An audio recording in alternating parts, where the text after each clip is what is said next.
आप सबकी favourite infotainment series की नई वीडियो में आप सभी का स्वागत है। आज मैं आपको ऐसे साइंटिफिक फैक्ट्स बताऊंगा जिसे सुनकर आपके दिमाग से एड्रेनलिन का ऐसा रश निकलेगा कि आप उसे संभाल नहीं पाओगे। फैक्ट नंबर 1, आपने ये जरूर नोटिस किया होगा कि जब आप पानी में देर तक कुछ काम करते हो तो आपकी उंगलियों में रिंकल्स पड़ जाते हैं। वेल, ऐसा होने की वजह हमारी इंटेलिजेंट बॉडी है। वो ऐसा इसलिए करती है जिसकी वजह से आपके हाथ भीगे होने के बावजूद अपनी ग्रिप को खराब ना होने दें। लेकिन क्या आपको ऐसा होने का प्रोसेस पता है? पहले लोगों का मानना था कि देर तक पानी में रहने की वजह से आपके स्किन की ऊपर की लेयर, जिसे हम स्ट्रेटम कॉर्नियम भी कहते हैं, वो पानी को एब्जॉर्ब कर लेती है और ये एक्सपैंड हो जाती है, जबकि इसके नीचे की लेयर पहले जैसी ही रहती है। और इसी वजह से आपकी स्किन की ऊपर की लेयर कुछ ऐसी रिंकल फॉर्म बना लेती है। लेकिन ऐसा नहीं है, क्योंकि अगर ऐसा होता तो ये उनके साथ भी होता जिनके हाथ पैरालाइज्ड हैं, लेकिन उनके साथ ऐसा कुछ भी नहीं होता। इसका मतलब इसका कनेक्शन हमारे नर्वस सिस्टम से है। मसल एंड नर्व मैगजीन की एक रिपोर्ट के मुताबिक जब आप पानी में देर तक रहते हो तो पानी आपकी स्किन में मौजूद स्वेट ग्लैंड से होता हुआ आपके स्किन के अंदर पहुंच जाता है। इसके बाद जब इसका सिग्नल आपके ब्रेन तक पहुंचता है तो आपका ब्रेन उस एरिया में ब्लड फ्लो को कम करने लगता है और इस वजह से वहां पर ब्लड का वॉल्यूम कम हो जाता है और यही वजह है कि हमारी उंगलियों की स्किन सिकुड़ जाती है। फैक्ट नंबर 2, अगर आप क्रिकेट देखते हो तो आपने क्रिकेटर्स को कभी न कभी एक ऐसी व्हाइट कलर की क्रीम फेस पर लगाते हुए तो जरूर देखा होगा। आखिर वो होता क्या है, मतलब उसका काम क्या है? बहुत सारे लोग सोचते हैं कि वो सनस्क्रीन है और बहुत सारे लोग सोचते हैं कि वो कोई एनर्जी क्रीम है जिसकी वजह से प्लेयर्स को थकान नहीं होती। वेल, असल में वो जिंक ऑक्साइड होता है जिसे फिजिकल सनस्क्रीन भी कहते हैं। इसे क्रिकेटर्स अपनी स्किन को सन की हार्मफुल यूवी रेज से प्रोटेक्ट करने के लिए लगाते हैं। ये क्रीम सूरज की हार्मफुल यूवी रेज को रिफ्लेक्ट कर देती है, जबकि जो सनस्क्रीन आप इन जनरल धूप में जाने से पहले लगाते हो उसे केमिकल सनस्क्रीन कहते हैं। ये स्किन के अंदर एब्जॉर्ब हो जाती है और फिर हार्मफुल यूवी रेज के साथ केमिकल रिएक्शन करके उसे हीट में कन्वर्ट कर देती है और फिर ये हीट शरीर से बाहर निकल जाती है। इसीलिए आपने देखा होगा कि हर सनस्क्रीन जो आप नॉर्मल यूज करते हो उसके पैकेज पर लिखा होता है कि इसे लगाने के 20 मिनट बाद ही आपको धूप में निकलना चाहिए, जिससे ये अच्छी तरह आपके स्किन में एब्जॉर्ब हो जाए। फैक्ट नंबर 3, आपको ये तो पता ही होगा कि एल्बर्ट आइंस्टाइन का दिमाग आज भी फिलाडेल्फिया के मैटर म्यूजियम में सुरक्षित रखा हुआ है। लेकिन क्या आपको पता है कि उनका दिमाग उनकी मर्जी से नहीं निकाला गया था, बल्कि उसे चुराया गया था। उन्होंने अपनी बुक में क्लियरली लिखा था, cremate them and scatter the ashes secretly in order to discourage idolaters. यानी उन्होंने अपनी बुक में साफ साफ लिखा था कि मेरे मरने के बाद मुझे राख की तरह बिखेर देना, मेरे किसी भी हिस्से को बचाकर मत रखना। उनकी मौत प्रिंसटन हॉस्पिटल में हुई थी। उस समय उस हॉस्पिटल के पैथोलॉजिस्ट थॉमस हार्वे ने एल्बर्ट आइंस्टाइन की बॉडी की ऑटोप्सी यानी कि उनकी लाश का परीक्षण करते समय उनका दिमाग चुरा लिया था।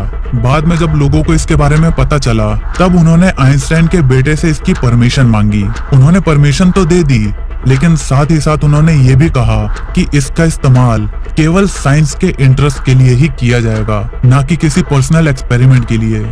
फैक्ट नंबर 4, फिजेट स्पिनर तो आपने कभी न कभी या तो टीवी में या तो रियल लाइफ में देखा ही होगा। ये आपके स्ट्रेस को दूर करने में काफी मदद करता है।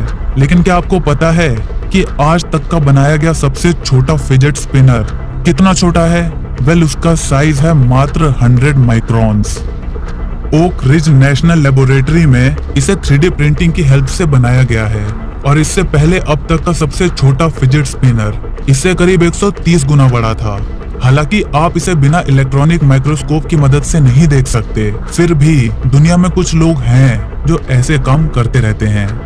फैक्ट नंबर 5, अगर अभी आपसे कोई पूछे कि हमारे लंग्स का मेन काम क्या है तो आप क्या जवाब दोगे? सांस लेना, राइट? वेल, आप सही हो, लेकिन पूरे तरीके से नहीं। पहले ये माना जाता था कि प्लेटलेट्स का मेजर प्रोडक्शन बोन मैरो में ही होता है, लेकिन जब कुछ स्टडीज से पता चला कि लंग्स से बाहर निकलने वाले ब्लड में अंदर आने वाले ब्लड की तुलना में ज्यादा प्लेटलेट्स होती हैं, तब लोगों को लगा कि शायद लंग्स में भी प्लेटलेट्स का प्रोडक्शन होता है। फिर यूनिवर्सिटी ऑफ कैलिफोर्निया के डॉक्टर मार्क आर लूनी ने जब अपनी टीम के साथ इसका टेस्ट किया तो ये बात सही साबित हुई। फैक्ट नंबर 6, कभी चांद के पास अपना भी एटमॉस्फेयर हुआ करता था। आपको तो पता ही होगा कि आज के समय चांद के पास अपना कोई एटमॉस्फेयर नहीं है, लेकिन अपोलो मिशन के दौरान साइंटिस्ट चांद से कई सैंपल्स कलेक्ट कर धरती पर लाए थे और उनसे ये पता चलता है कि कई बिलियन ईयर्स पहले चांद पर कई वोल्केनिक इरप्शंस हुए थे, जिसकी वजह से ट्रिलियंस ऑफ गैसेस मून के एटमॉस्फेयर में प्रोड्यूस हुई थी। लेकिन समय के साथ ये गैसेस धीरे धीरे हमारे चांद के एटमॉस्फेयर से बाहर चली गईं और आज उसके पास अपना कोई भी एटमॉस्फेयर नहीं बचा। इससे याद आया कि अगर आपने हमारी ये वीडियो नहीं देखी है तो इसे अभी देखो। इसमें वो 4 इम्पोर्टेंट सवाल हैं जो आपको एक भारतीय होने के नाते पता होने चाहिए। इस वीडियो को अभी छोड़कर मत जाना, आप इसे इस वीडियो के बाद देख लेना। लिंक आपको नीचे डिस्क्रिप्शन में मिल जाएगी।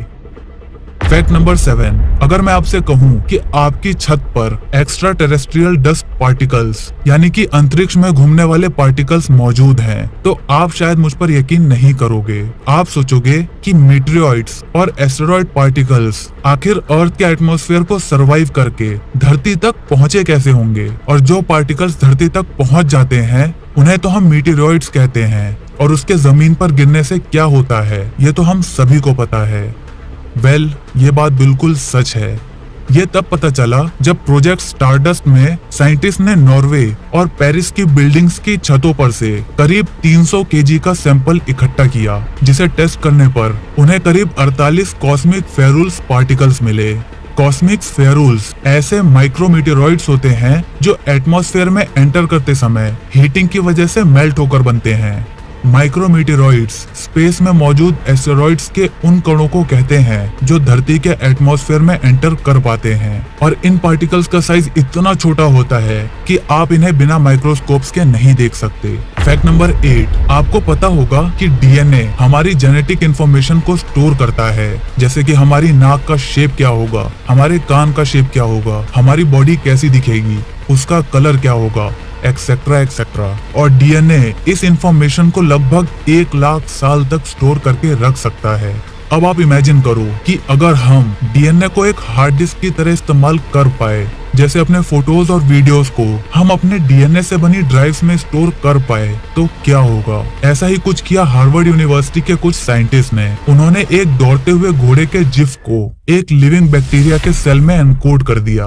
माइक्रोसॉफ्ट का कहना ये भी है कि वो इस डेकेड के अंत तक यानी कि 2030 के अंत तक अपने डेटा सेंटर्स में एक डीएनए स्टोरेज सिस्टम इंस्टॉल कर देंगे। मैं इस स्टोरेज सिस्टम को देखने के लिए बहुत बेसब्र हूँ। आपका क्या मानना है नीचे कमेंट करके जरूर बताना।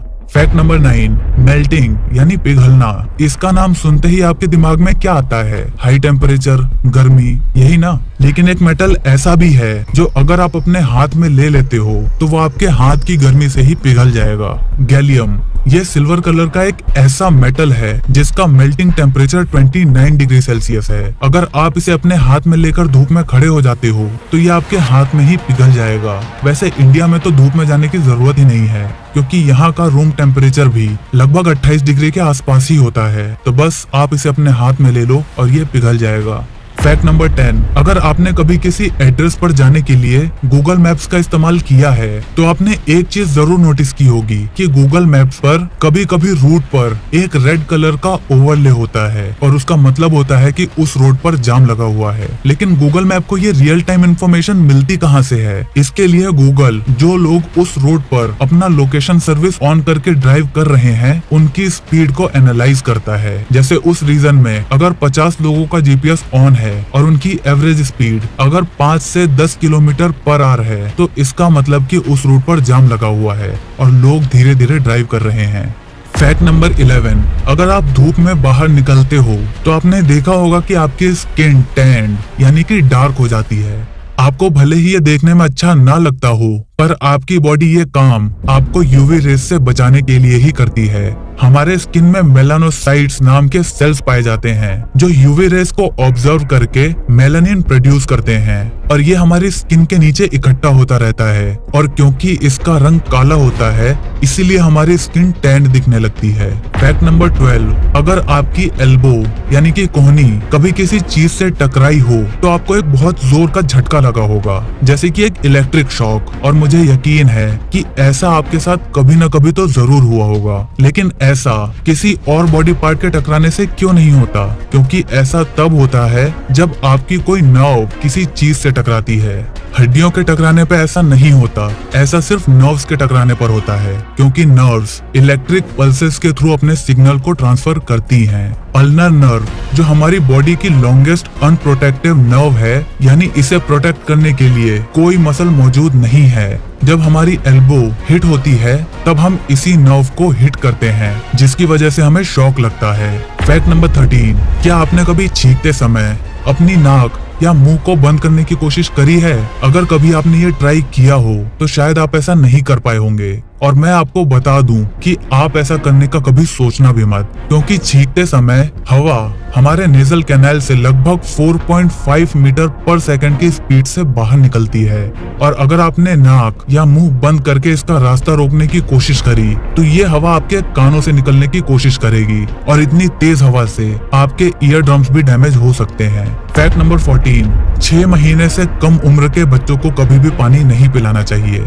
एक नॉर्मल हेल्दी अडल्ट में लगभग 55 to 60% वाटर होता है, लेकिन बच्चों में लगभग 75% वाटर होता है, और बच्चों की बॉडी उस समय इतनी मैच्योर नहीं हो पाती है। इसीलिए अगर हम बेबीज को एक्स्ट्रा वाटर देते हैं तो वो उनकी ब्लड स्ट्रीम में चला जाएगा और सॉल्ट के कंसंट्रेशन को डाइल्यूट यानी कि पतला करने लगेगा। अगर सॉल्ट कंसंट्रेशन मिनिमम रिक्वायरमेंट से कम हो जाता है तो हमारी सेल्स इस वाटर को एब्जॉर्ब करना शुरू कर देगी और उनकी बॉडी में स्वेलिंग स्टार्ट हो जाएगी। इसे मेडिकल टर्म में हाइपोनेट्रीमिया कहते हैं। तो ये थे कुछ ऐसे दिमाग हिला देने वाले साइंटिफिक फैक्ट्स जो शायद आपको आज से पहले नहीं पता होंगे। वेल, अब जाओ और ये सारी बातें अपने दोस्तों को बताकर उन्हें चौंका दो। वीडियो पसंद आई तो इसे लाइक करना मत भूलना और चैनल पर नए